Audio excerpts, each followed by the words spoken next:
D23 Expo. So welcome to those that join us in the chat or watch later on as well. There was some big news today, not that it's like earth-shattering in terms of differences from the past, although there's some differences, but a lot of people's expo plans are going to be very much determined by the information that came out today. And so I should say, first off, I didn't get the email. You did get the email and it went to your spam. So if you are going to D23 Expo and you did not get the email today from them, check your spam. Definitely yet. I'm not sure if I got it because I'm the one who bought our tickets, so that might be why you didn't receive it, but I don't know, whatever, I found it in the spam, so I did find it though. And so with the D23 Expo, they use we call it a lottery. Conventions aren't allowed to call it a lottery in that way. So in this case, they call it the Reservation Random Selection Process, but this is whereby panels, shopping, exclusives, access to the exclusives in the shopping, swag, a lot of things are determined for the expo. And so we'll talk a little bit about how that's kind of going to work and just some of our experiences from the past with these various, and again, I always say lottery, so forgive me in advance because I'll probably do that from time to time because at the end of the day, that's what it is. Well, it's easier to say than RSP or random selection process or whatever. I mean, it's random and it's a selection process, so that's basically what a lottery is, but obviously that has some gambling overtones, so that's why they can't use it. But. Yeah. And so in that vein, we should note though off the top, one of the first things that they noted is you do need to transfer a badge if you have a badge that needs to be transferred by the 14th, because the 15th, next Monday, or this upcoming Monday, is when everything's going to start with the process. So like in our case, that actually does impact us because what we normally do with big conventions that we're concerned that if our media gets approved or not, because media often gets approved very late in the process, we oftentimes buy tickets for the convention and then we transfer them or sell them or whatever the process the convention has afterwards. For D23 Expo, we still have not heard back about the press stuff, so we may be registering for this and find out we get press later and then we'll just be kind of burning a badge or two, and so it is what it is. But if you have a badge to transfer, now is the time, and Sunday is basically the deadline for that, to do it all legally and within the system. And that is frustrating because we do have a friend who needs a ticket, and I've told her that if we get approved, then she can have our ticket or have one of our tickets, but we don't know yet if we're approved or if we're going to be approved. And historically, our D23 press has been, sometimes we get it, sometimes we don't, sometimes we get one, sometimes we get two. It's been very haphazard in the past, so we literally have no idea if we're going to get approved or not. And so unfortunately, I don't know, it may be too late for our friend to help her out, but we'll see. That's always our process for D23 Expo, Anime Expo, Star Wars Celebration, a few of the conventions. We just don't want to take a chance of missing them. So anyway, if you do have to transfer a badge though, now's the time to do it. And again, there's more information on the website and in the email. Now, so the reservation random selection process. Different than last year, there will be no last time around in 2019, there's no first come, first serve. So this is going to be a window for those that went to San Diego Comic-Con, similar to how they handled their exclusives and signings and stuff, where there was basically a window of time to submit what you wanted. And so in this case, the window opens at noon on August 15th, next Monday, and then it will close on the 19th. So basically you have Monday through Friday, noon Pacific time, to submit what it is that you want for your reservation. So no one, at least as it's stated, needs to be like crowding the system at noon on Monday, although I'm sure a lot of people will. I wouldn't be surprised if the system crashes a bunch on Monday, because a lot of people, and I know there's a lot of skepticism about things like that sometimes, of like, well, what if it is first come, first serve? And it's like, everything says it's going to be random. There's no advantage by going early to it, but it does open noon on Monday and then closes noon on Friday. And then you'll wait a while. It's interesting because it closes August 19th, and then they say they're not going to start letting people know till September 2nd. So it'll be a kind of a long burn there waiting to see what you got. And as we've experienced, your expo or Star Wars Celebration username system is greatly impacted by this system, because I think our friend recently said it best, from having an amazing run with it to having a not amazing run at another one, is when you have a bunch of wins, it kind of automatically makes the convention awesome or the expo awesome. And when you don't, you have a lot of extra work to make it awesome for yourself. And so for us, as kind of perennial losers of the reservation system that Disney runs, we pretty much never get anything. We're used to just making the best of it without winning the system. And so as we cover it, I would imagine we'll be sharing those things and, how we're, strategies of what time and things like that to get in line for things to still try to get access. But it is a whole lot better when you just get an email that says, hey, you got into XYZ, your favorite panel. I'm sure a lot of people watching this, I know us, will try for the Marvel Lucasfilm panel. Probably, half the people going to D23 Expo are gonna, so there'll be a lot of losers at the end of the day. But it is the way that the process works this time around. And they have, or at least they did in 2019, allow standby. And so even though we didn't win anything, we still got into a handful of panels. Yeah, we did like the Disney Plus one, we did the Parks panel, and we just had to get there that much earlier. But we don't know, as you said, at least we haven't seen yet confirmation of how that will work this year. But hopefully that'll at least be an option for those of us who don't often win these things. So at least not, D23 2019, we got 0 of anything that we entered for. And that was if I recall correctly, that was one where it was, as you said, first come, first serve kind of, but it was like random to get in. Yeah, we used the queue system. And we were like in between conventions, so we were like at the Hilton and at the Anaheim Convention Center with a laptop and our phones, trying to have as many windows open as possible. And in the end, it just didn't work out. Our little Hewitt guy ran very slowly, kind of walked and crawled across. And when we got in, we put in our spots. But I know there was a lot of tales of that at Celebration. There was a lot of tales of that at D23 Expo last time around, of kind of feast or famine. Is some people got a lot of things and a lot of people got nothing. So hopefully this will spread things around so everybody gets, one thing or a couple things or something along those lines. Now, they're dividing it into 4 categories, and then you get 4 chances within those. So each section's going to allow you to choose up to 4 items. So the 4 categories, first one is Stage Pass for Hall D23. So that's going to probably be the most popular for a lot of people, is basically access to their equivalent of Hall H, their biggest panel room, where all the, big memorable moments come. One thing to note on that, again, if it impacts your enjoyment at all, though I know for us it impacts my enjoyment a lot, is they do, for those biggest of big panels, not allow you to use your phone. And so I know for me, I love, when we saw for Saving Mr. Banks, the whole big Mary Poppins number. It's in my head, and we can go find video online that Disney produced, but I always wish, I wanted the video from where I sat. So it does kind of, it is a challenge in that way. And for people like us that do a lot of video as well, it's challenging in that. So something just to note on Hall D23, if that impacts your enjoyment, if you find it frustrating having your phone sealed in a bag on your lap for, 4 hours or however long it ends up being as you're waiting to get the panel started, something to note there. Those that have the D23 preferred seating, this doesn't impact them. They don't need to do the lottery. If you're listening in and you have that, you just automatically have your seats paid for and set, so you don't need to worry about that. You can use your slots for other things. The other one then is Stage Pass, just across the board. I don't want to say the more generic one, but this is for the premiere stage, for the back lot, for Disney Archives, Hyperion stage, etc. Those are ones that also will have a Stage Pass option, as we talked about in the last show that we did, via the Disneyland app. And it sounds like every morning they're going to be opening that up, and you'll use the Disneyland app to try and get in that way. That's another option for throwing in some of your picks. Then there's the Talent Pass. This is for signings, and they have some really great talent there that spans, when you think about everything that Disney owns, you can't be surprised anybody you see there. I mean, there's been so many different types of signings there, from Star Wars to ESPN. I mean, you can go there and get a signature from Peyton Manning or Ewan McGregor or Bob Gurr. It really ranges widely there. And then the last one, they call it Show Floor Experiences. And this is worded a little differently to my recollection than last time around.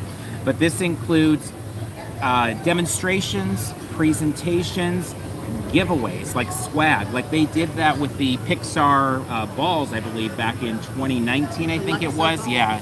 And so it's very kind of strange in that way, because I don't think many attendees of cons are used to entering a lottery for swag. Normally swag just kind of happen upon the booth, and there's still that as well. There's plenty of opportunities for swag at D23 Expo, or at least there has been the last decade of them, without winning the lottery. But there are very specific ones that work a very specific way, and so it's something to kind of keep in mind there.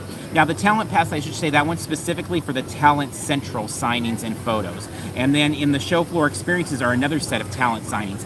We don't know which are which as of this time. These are things I'm guessing we're going to find out all together on Monday when the portal opens. It's possible they'll release some of that early, but I'm guessing not. I'm guessing it'll be Monday. Everybody will open it, see what's there, and then kind of make their strategies on that.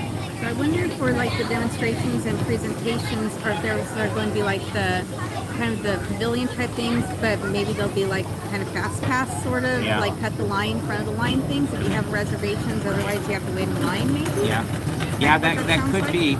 I mean, I know we talked about like with Mickey at Glendale shifting and some of the other store things shifting. We know that they're trying to find more ways to kind of get people into things faster. It's tough, obviously, because everybody has to go somewhere, and then other areas get busy and overcrowded. So it's a very touchy kind of system. So now it says each section will allow you to choose up to 4 items. So your Stage Pass Hall D23, Stage Pass Regular, Talent Pass, and Show Floor Experience. It says all of them will allow 4 selections. So a total of 16. 16 options between them all. And they stress a few times in the update to enter basically use all of your slots, which I know we always do, but I'm sure some people don't. I'm sure there's some people that like, you know what, I want to see the, live action Disney and I don't care about anything else, but they're really urging people to go for everything, which is kind of unfortunate because it's like you'd like to just go for the things you really love and hope others do that. Not that anybody else will do that necessarily, but I always feel guilty myself. I know this, I've said this about Comic-Con before, like when we've won the exclusive lottery for like Lego, and it's like, oh, I love Lego. We have a ton of Lego at home, but I didn't really necessarily want these sets. But if we win it, then all of a sudden we have it and somebody else didn't get it. And in our case, we can use it to trade. But in the case here, that's not really going to be the case because everything's going to be linked to your badge. So like, if somebody listening in right now wins live action Disney, and you and I win, Marvel, and we want to trade it, not that we would, but if we did, like that's just not even an option. There's no trading system or anything. So everybody's kind of bound to whatever their badge is going to kind of unlock the key.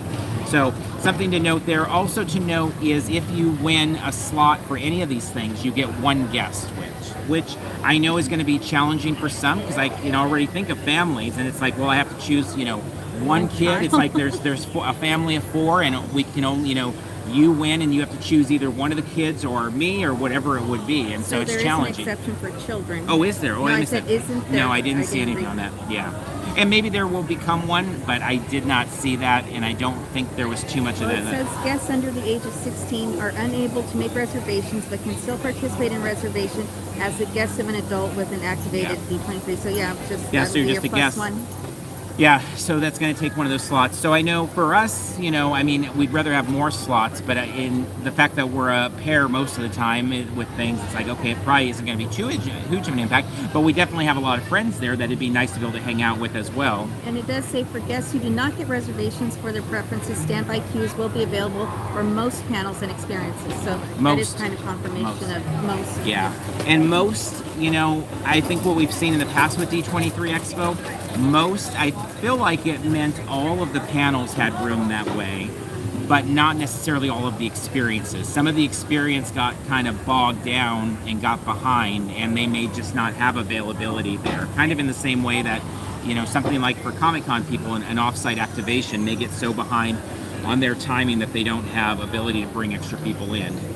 Yeah, so the most popular offerings have a lot of interest, so consider signing up for some of the smaller events to increase your odds of getting a confirmed reservation. Yeah. No kidding. Yeah, so I mean, like I think Marvel Lucasfilm, especially because they've broken it apart now, is almost going to make it even more challenging. Because I know, at least in our case, we do know people who have said they didn't want to do the Disney Films panel because they didn't necessarily care about anything but Marvel or Star Wars, and they weren't really sure if Marvel or Star Wars would be much of it because they thought it's going to be a lot of Maleficent or whatever, Cruella.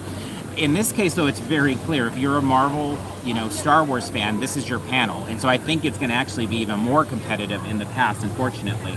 Now, it's a big hall. It's a huge hall, but it's a huge convention. It's a really, really huge convention. So, keep that in mind as you are waiting for that. Now, in terms of lining up, we'll talk more about that as we get closer to the con, and particularly the weekend of the con as we're trying to monitor things, because they're very specific about not wanting people to sleep out overnight, but we know people still do sleep out overnight. I think every convention just about these days says they don't want anybody sleeping out, yet Just about every convention that has highly competitive offerings still have people sleeping out overnight. So we'll see how that actually works out as we get to that weekend. But in advance, it really is all about trying to get in via this reservation system. So for now, we'll all be optimistic, and everybody listening to this, watching this, will get in. We'll all get in. We'll all be able to bring one person that we love with us. We'll all enjoy it. It'll be the most amazing thing ever to whatever we want to see. And then when we find out September 2nd, I think it's later too, maybe because it's less time for us all to maybe complain about it a little bit too, because like the convention will be there by that point, a week off or whatever. But then at that point, just, it is nice to know a week in advance at least, here's our backup plan then. And that's where you really got to crunch the thinking process there of like, what am I willing to wait for some of these things? How long am I willing to wait for these panels, and what am I willing to do for those? So I think that is really just about everything from the update today. So it's a very straightforward update. You can find it all on d23.com. If you did not get the email, or if you got the email, again, you can check your spam, click on over in there, and it'll take you directly to the page. But there's, it's pretty straightforward. It's pretty simple. But yeah, a lot of our fates in terms of how that weekend goes are going to be held in the hands of this one. So definitely make sure to not not to miss the deadline there. So. And obviously you have plenty of time to do so. So you don't have to run to the computer again at noon on Monday. But definitely, don't miss the opportunity, because who knows? I mean, and even if you're not particularly interested in something, maybe someone is, and they can be your plus one, or you can work together to do that and stuff, and help each other out. But I'm guessing we will have 16 things that we're interested in. So definitely. We'll definitely be utilizing all of it, I'm sure. So. Yeah, I would definitely suggest using everything as they do as well. But there are going to be a lot of people, And one thing that's always interesting about these shows too is it never ceases to surprise me. There will be, as much as like we have people in the chat here talking about it, and we're here in Disneyland recording about it, there's always going to be a decent chunk of people at every convention we go to that are like, what do you mean there was a reservation system? It happens at Comic-Con, it happens everywhere. I've heard a number of podcasts since Comic-Con of people talking about like, yeah, I got to Comic-Con and they had some reservation system. I didn't know anything about it, and so there's always those people that do kind of just show up. So in this case, it's an advantage to us because they're not going to enter for some of these panels. So again, it helps a little bit there. It's not like every single person is as in the zone as the people that are going to watch this type of live stream or listen to this type of show, or do this type of show as well. So we had a couple in the chat, and if anybody has anything in the chat of things they're excited for or questions, go ahead and throw them. Smooth Jazz Family says, we only got a Sunday badge this year, so we look forward to one day this year. Thanks for the live update today. We appreciate it. We hope you have a great time on that Sunday. Sunday is like one of my favorite days of the show. I mean, I know it's a 3-day show, so there's not a lot to choose from, but I find like Sundays usually, I don't know, it feels like it's just everybody's a little bit more relaxed about things. Friday and Saturday, I feel like there's a lot of anxiety and a lot of like everybody going all out for everything. Well, and everybody's still trying to get everything, whether it's an experience you're trying to get, or an item, or a collectible, or whatever. Yeah, those first couple days, it's very stressful trying to figure that out and trying to get what you can, and trying to orient yourselves to what the show floor even looks like. And it's a lot going on those first couple days, but yeah. Sunday is a more civil environment. Vincent says hello to you, Vincent. Jennifer, did the Muppets panel go away?